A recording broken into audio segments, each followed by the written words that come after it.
প্রিয় শিক্ষার্থী, অনলাইন ক্লাসে তোমাদের স্বাগতম। কেমন আছো তোমরা? আশা করি ভালো আছো। তো আজকে আমরা যে বিষয়টি নিয়ে আলোচনা করব সেটি হলো তোমাদেরই পাঠ্যসূচির অন্তর্ভুক্ত আহ্বান গল্প। এই আহ্বান গল্পটি বিভূতিভূষণ বন্দ্যোপাধ্যায়ের লেখা একটি গল্প। আর আহ্বান গল্পের যে মূল সুর বা ভাব, তাতে আমরা দেখব যে সাম্প্রদায়িক সম্প্রীতি। তো সাম্প্রদায়িক এবং অসাম্প্রদায়িক শব্দের সম্প্রীতির মধ্যে একটা সূক্ষ্ম পার্থক্য আছে।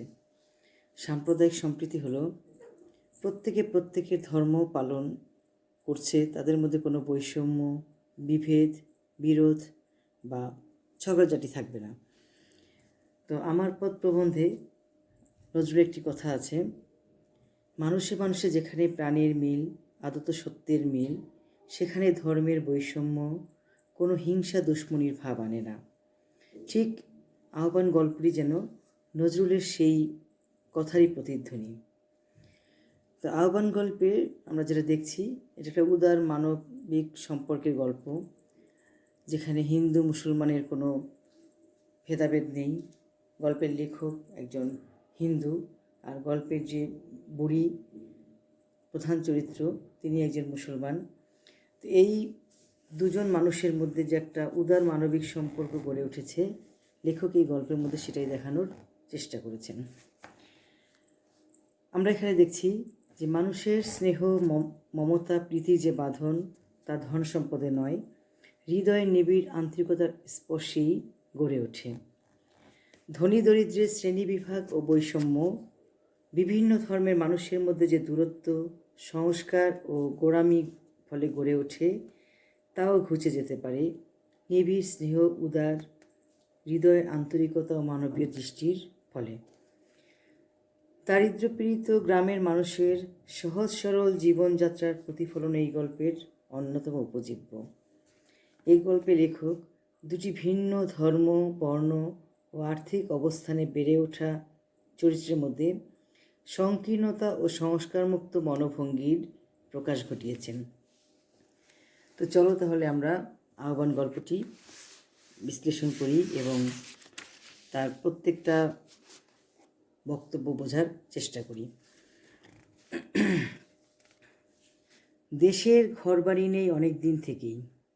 ঘরবাড়ি বলতে এখানে লেখক নিজস্ব একটা আবাসস্থলকে বুঝিয়েছেন। পৈতৃক বাড়ি যা ছিল ভেঙে চুরে ভিটিতে জঙ্গল গজিয়েছে। এ অবস্থায় একদিন গিয়েছি দেশে কিসের একটা ছুটিতে। তো লেখককে আমরা এই গল্পে দেখব বেশ কয়েকবার গ্রামে আসতে। তো প্রথমবার তিনি যখন গ্রামে আসেন, তখন দেখব যে একটা অজানা ছুটিতে তিনি গ্রামে এসেছেন। দ্বিতীয়বার তার গ্রামে আসার একটা ছুটি দেখব জ্যৈষ্ঠ মাসে, যখন তিনি তার একটা ঘর নির্মাণ করেন, সেই চালা ঘর, খড়ের ঘর, সেই ঘরে ওঠেন। তৃতীয়বার আমরা দেখব 5-6 মাস পরে আশ্বিন মাসে তাকে গ্রামে আসতে, এবং তখন তিনি আবার সেই বুড়ির সঙ্গে দেখা করতে যান। আবার চতুর্থবার প্রায় 1-1.5 বছর পর তাকে গ্রামে দেখব আমরা আসতে, শরতের ছুটির শেষ 2 দিন বাকি আছে সে সময়ে, এবং তখন বুড়ির মৃত্যুর সংবাদ আমরা দেখতে পাব। তো যাই হোক, তো লেখক গ্রামে এসেছেন, তার ঘর বাড়ি নেই, আর পৈতৃক বাড়ি যা ছিল ভেঙে চুরে ভিটিতে জঙ্গল গজিয়েছে।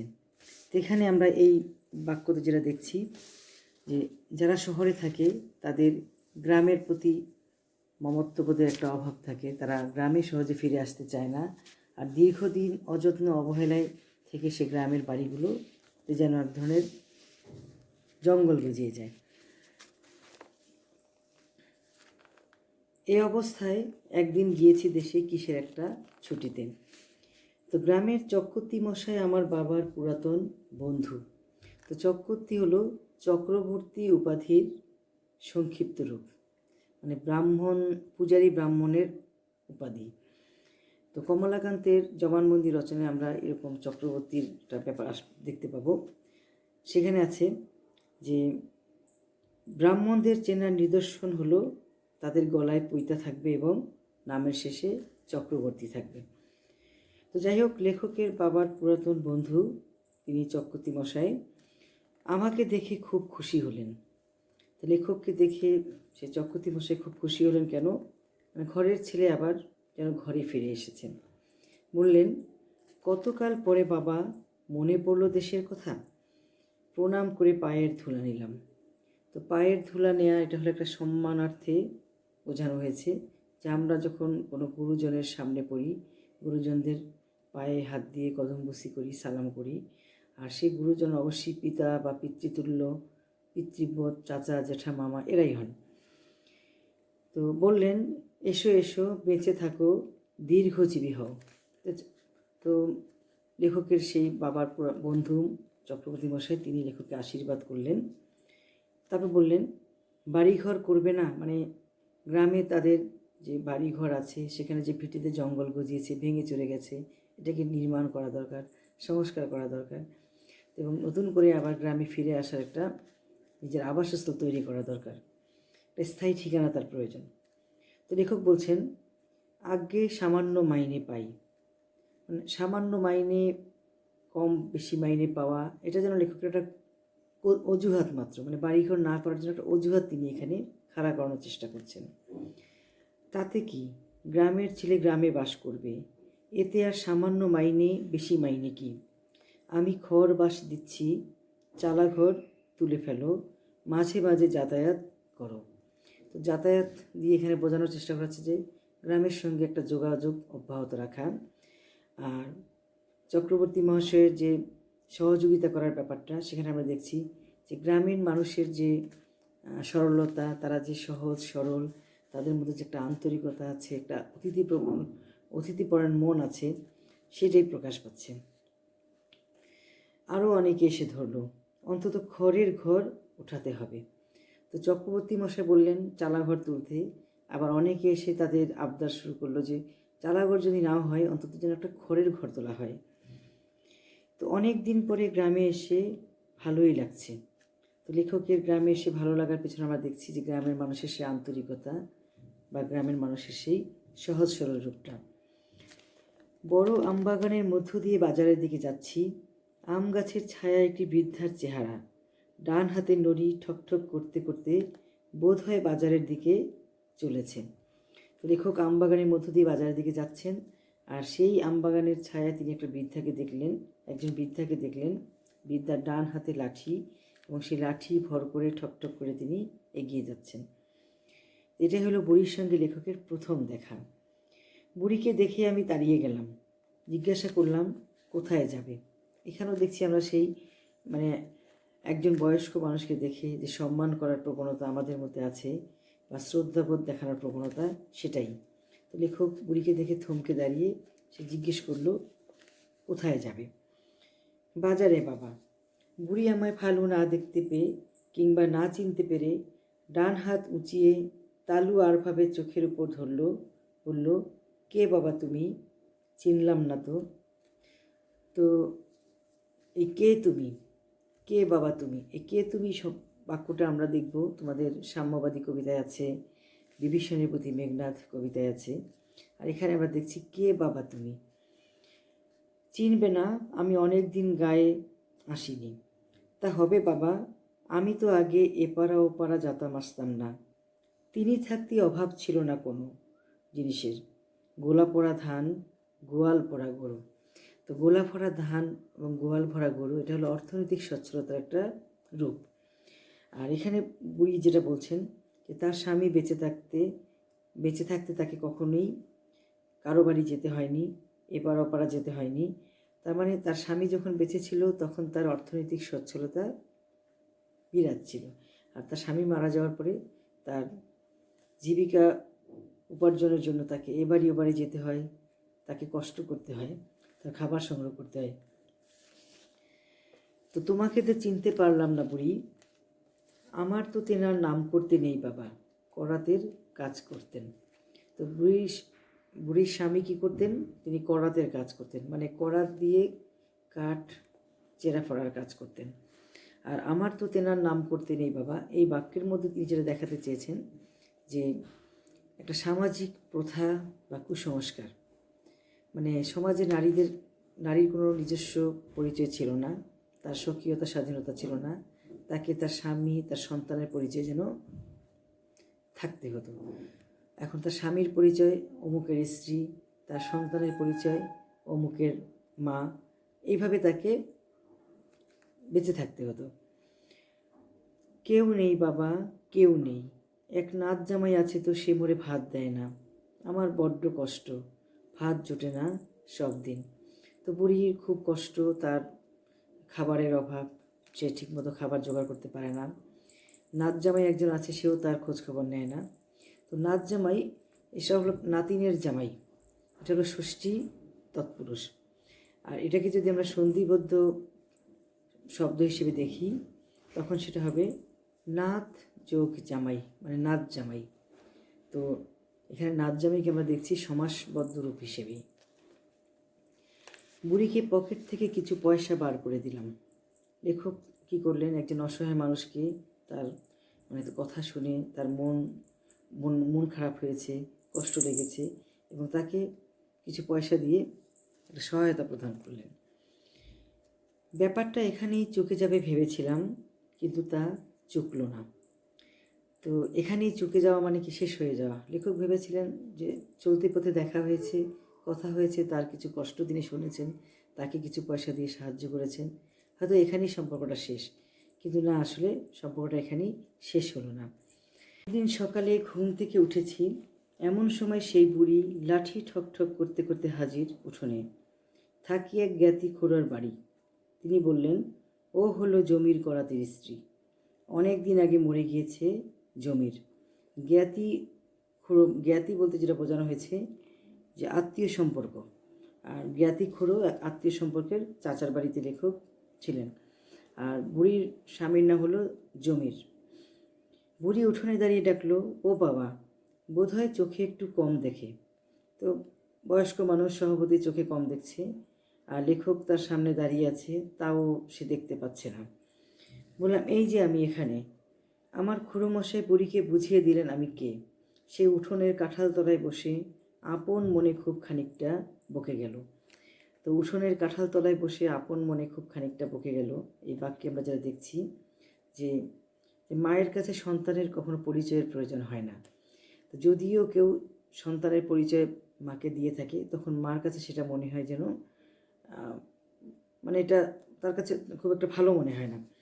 আর বুড়ির কাছে যেন লেখক সেরকম সন্তান তুল্য, আর লেখকের পরিচয় বুড়িকে দেয়া মানে মানে তার কাছে মনে হচ্ছে যেন এটা একটু বেশি হয়ে যাচ্ছে। তার জন্য তিনি কি করলেন, আপন মনে খানিকটা ভুগতে লাগলেন।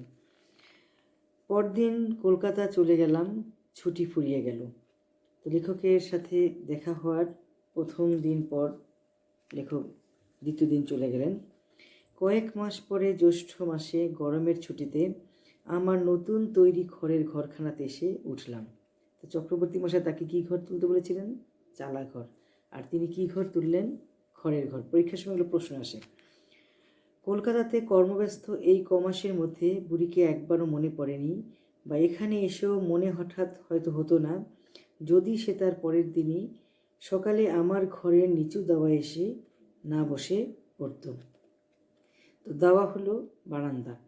তো পরের দিনই বুড়ি আবার সেই তার সন্তান স্নেহ আন্তরিকতার মধ্যে বশবর্তী হয়ে লেখকের বাড়ির আঙিনায় এসে উপস্থিত হলেন। বললাম, কি বুড়ি, ভালো আছো?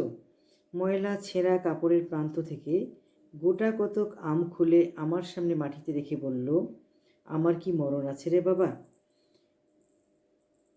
আমার কি মরণ আছে রে বাবা। এই কথাটা বুড়ি একটা ক্ষোভ প্রকাশ পাচ্ছে, একটা আক্ষেপ প্রকাশ পাচ্ছে তার জীবন সম্পর্কে। মানে তার স্বামী যখন বেঁচে ছিল তখন তার কোনো অভাব ছিল না, তার স্বামী মারা যাওয়ার পরে তাকে দেখার কোনো লোক নেই, তাকে তার নিজের জীবিকা উপার্জনের জন্য এবাড়ি ওবাড়ি যেতে হয়, অথচ তার বয়স হয়ে যাচ্ছে কিন্তু মৃত্যু তাকে এখনও ছুঁতে পারেনি। এটা তার একটা মানে আক্ষেপ বা ক্ষোভই প্রকাশ পাচ্ছে। জিজ্ঞাসা করলাম, ও আম কিসের? দন্তহীন মুখে একটু হাসবার চেষ্টা করে বলল, গোপাল আমার, তোর জন্যে নিয়ে আলাম। গাছের আম, বেশ কড়া মিষ্টি, খেয়ে দেখ এখন। গোপাল এই সম্বোধনটা একটা আদরের ডাক। এটা মানে মা তার সন্তানকে আদর করে অনেক সময় বলেন সোনা, বাবু, জাদু, মণি, বিভিন্নভাবে সম্বোধন করেন। তো বুড়িও ঠিক তেমনি লেখককে গোপাল বলে সম্বোধন করেছিলেন, আর যার জন্য গোপালের জন্য তিনি তার গাছের আম নিয়ে এসেছেন, যে আম খুবই মিষ্টি। জিজ্ঞাসা করলাম, ও আম কিসের? দন্তহীন মুখে একটু হাসবার চেষ্টা করে বলল, ও গোপাল আমার, তোর জন্য নিয়ে এলাম। গাছের আম বেশ কড়া মিষ্টি, খেয়ে দেখ এখন, বড় ভালো লাগলো। বুড়ির মানে লেখকের বড় ভালো লাগলো, এই ভালো লাগাটা কি বুড়ির আম নিয়ে আসার জন্য ভালো লাগা না, এটা হলো বুড়ির সে আন্তরিকতা, সে সন্তান স্নেহ, বুড়ির তার প্রতি একটা বাৎসল্য প্রেম, সন্তানের মতো তাকে আদর করে গোপাল বলে ডাকা, এই যে আদরের ডাকটা, এই সব কিছু মিলিয়েই লেখকের ভালো লাগলো। গ্রামে অনেক দিন থেকে আপনার জন কেউ নেই, একটা ঘনিষ্ঠ আদরের সম্বোধন করার লোকের দেখা পাইনি বাল্যকালে মা পিসিমা মারা যাওয়ার পর থেকে। তো মা পিসিমা যতদিন বেঁচে ছিলেন আদর যত্ন করেছেন, তারা মারা যাওয়ার পর থেকে তিনি একা অসহায় হয়ে পড়েছেন। এই বুড়ির সেই গোপাল সম্বোধন, এই যে আন্তরিকতাপূর্ণ ভালোবাসার ডাক, বা তার জন্য কিছু খাবার নিয়ে আসা, খোঁজখবর নেওয়া, এই সব কিছু মিলিয়ে লেখকের ভালো লাগছে। বুড়ি বললে, খাও কোথায় হে বাবা? খুড়ো মশাইয়ের বাড়ি, বেশ যত্ন করে তো ওনারা। তা করে, দুধ পাচ্ছ ভালো, ঘুটি গোয়ালিনী দেয়, মন্দ না। তো কমলাকান্তের জবানবন্দিতেও আমরা একজন গোয়ালিনীর নাম দেখি, তার নাম প্রসন্ন গোয়ালিনী। তো এখানে যে গোয়ালিনীকে পাচ্ছি তার নাম হলো ঘুটি গোয়ালিনী।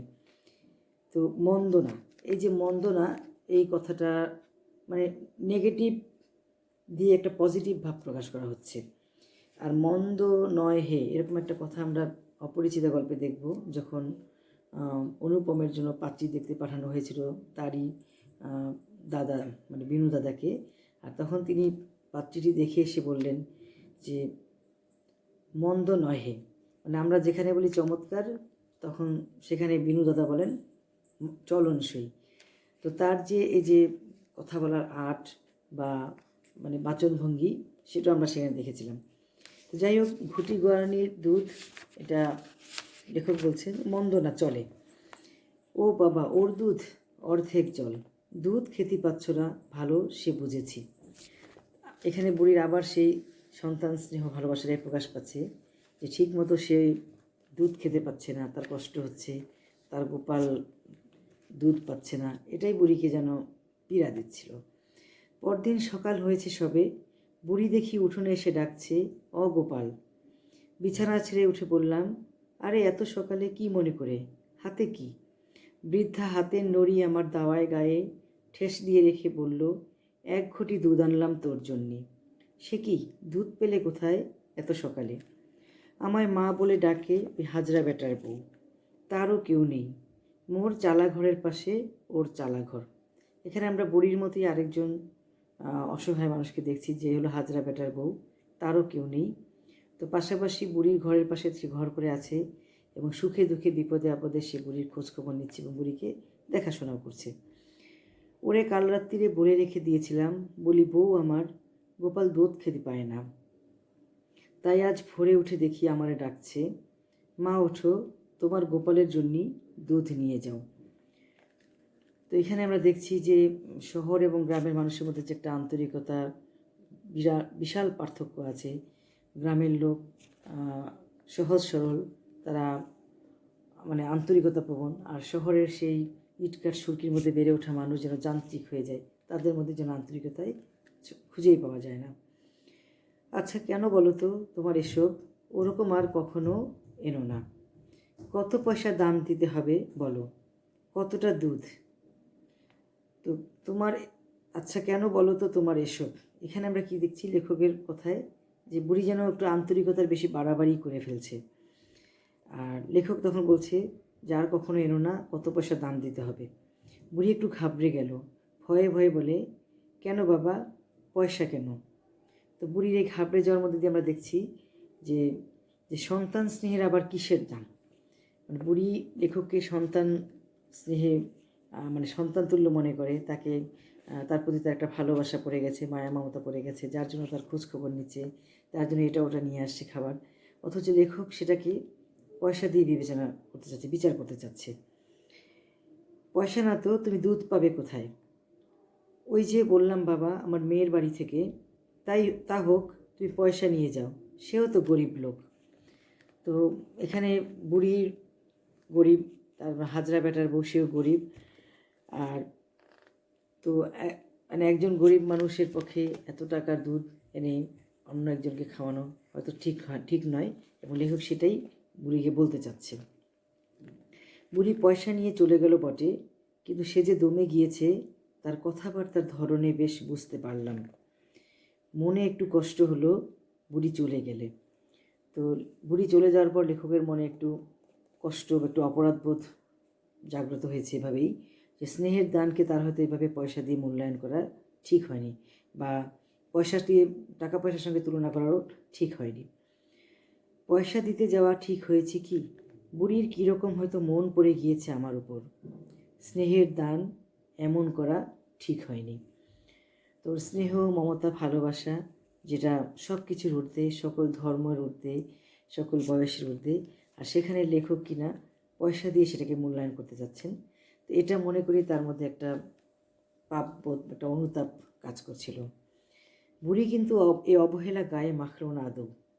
লেখকের কথায় বুড়ি কিছুই মনে করেননি। সে একটা উদার মনোভাবের প্রকাশ এখানে দেখা যাচ্ছে। তিনি কী করলেন, এটা গায়ে না মাখিয়ে পরদিন আবার সকাল না হতেই লেখকের বাড়ির আঙিনে এসে দাঁড়ালেন। প্রতিদিন সকাল হতে না হতেই সে এসে জুটবে। তো যাই হোক, আমরা এই আহ্বান গল্পটিতে দেখছি একটা উদার মানবিক সম্পর্কের কথা, যেখানে দুজন ভিন্ন বয়সের মানুষ, দুজন ভিন্ন ধর্মের মানুষ, ভিন্ন ধর্মের মানুষ, কিন্তু তাদের মধ্যে যে একটা আন্তরিকতা, যে একটা সম্প্রীতির ভাব গড়ে উঠেছে, সেটা আমরা এই আহ্বান গল্পের লেখকের এই বর্ণনার মধ্য দিয়ে দেখতে পাচ্ছি। তো প্রিয় শিক্ষার্থী, আজকে এই পর্যন্তই। আগামী ক্লাসে আমরা বাকিটুকু পড়ব, এবং সে পর্যন্ত তোমরা ভালো থাকো এবং স্বাস্থ্যবিধি মেনে চলে তোমাদের পড়াশোনা চালিয়ে যাও।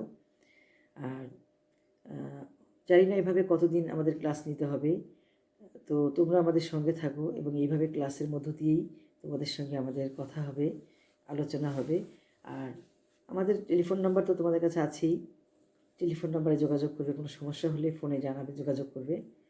তো ভালো থাকো, ধন্যবাদ সবাইকে, খোদা হাফেজ।